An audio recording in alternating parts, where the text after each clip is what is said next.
Күніне бала 3 рет тамақтану керек. Тарелкасында белок, углевод, клетчатка барлығы болу керек. Бала тамақтанып отырған кезде телефон, ұялы телефондар көрмеу керек. Бала уақытылы ұйықтау керек. Себебі кеш ұйықтаған кезде де бізде ол артық салмақ қалып келеді. Бала уақытылы түнгі сағат 10-да ұйықтау керек. Қимыл қозғалыс көбірек болу керек. Және баланы қызықтырып, өзінің сүйікті жұмысымен сол өзі қызығатын үйірмелерге баланы беру керек. Енді белок, углевод, көмірсутегі бәрін айтып жатырмыз, ақуыз деп. Ол қандай тағамдарда бар? Халыққа түсінікті тілде айтайықшы, қарапайым тілде. Мынада бар, мынада бар. Белок дегеніміз бұл ет, жұмыртқа, творог құрамында, сондай көптеген тағамдардың құрамында бар. Ал клетчатка бұл углеводтар, күрделі углеводтарымыз көкөністердің құрамында, дәнді дақылдардың құрамында, гречканың құрамында, гречка мысалы күрделі углеводтар, пайдалы майлар олар жануар майы, гхи майы, қолдың майы, олар пайдалы майлар болады. Солар и клетчатка, жаңа көкөністер клетчатка. Солар барлығы болу керек рационда. Сол кезде артық салмақ болмайды. Адамның салмағы бойына байланысты болу керек деген дерек көздерін біз оқып тұрамыз. 1/70 болғанда, одан қанша салмақ, боймен салмақтың айырмашылығы қанша болу керек сан жағынан? Енді ол нақты дәлел емес енді.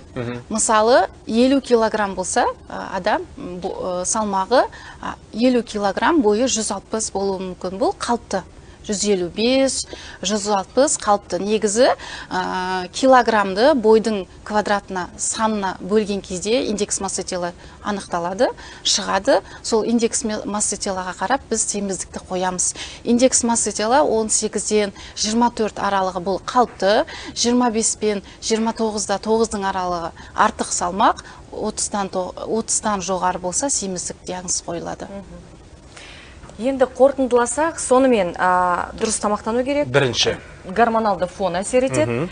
Және кешенді түрде витаминдерін енгізу керек. Ең бастысы ұйқыны да дұрыс керек. Соны айтсаңыз өзіңіз. Түнгі бізде бала ұйықтаған кезде түнгі сағат 12-де баланың бойының өсу үшін соматотропин гормон көп бөлінеді. Ол терең ұйқыда бөлінеді. Бала түнгі сағат 12-де ұйықтаған кезде жеткілікті түрде соматотропин гормонды алады. Егер ол кеш ұйықтайтын болса, әрине ол гормон жеткілікті түрде алмайды. Нәтижесінде баланың бұл өсуінің дамуына кері әсерін тигізеді. Сондықтан міндетті түрде баланы кешкі сағат 10-да ұйықтатыңыздар деп айтады. Жатқызу керек дейсіз ғой. Жатқызыңыздар. Және кейбір ата-аналар кешке таман көбірек балаға тамақ береді.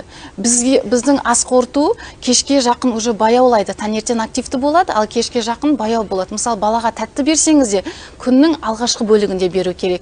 Күннің алғашқы бөлігінде бала көп қимыл қозғалыста болады, ас қорыту процесі жақсы болады. Кешкі сағат 7-ден кейін ұн өнімдері тәттіні балаға бермеген дұрыс. Бұл жерде бала ұяда не көрсе шыққанда соны біледі. Ата-анасы жаңағыдай фастфуд жеп отырса, бала да жейді. Ата-анасы түнде ұйықтамай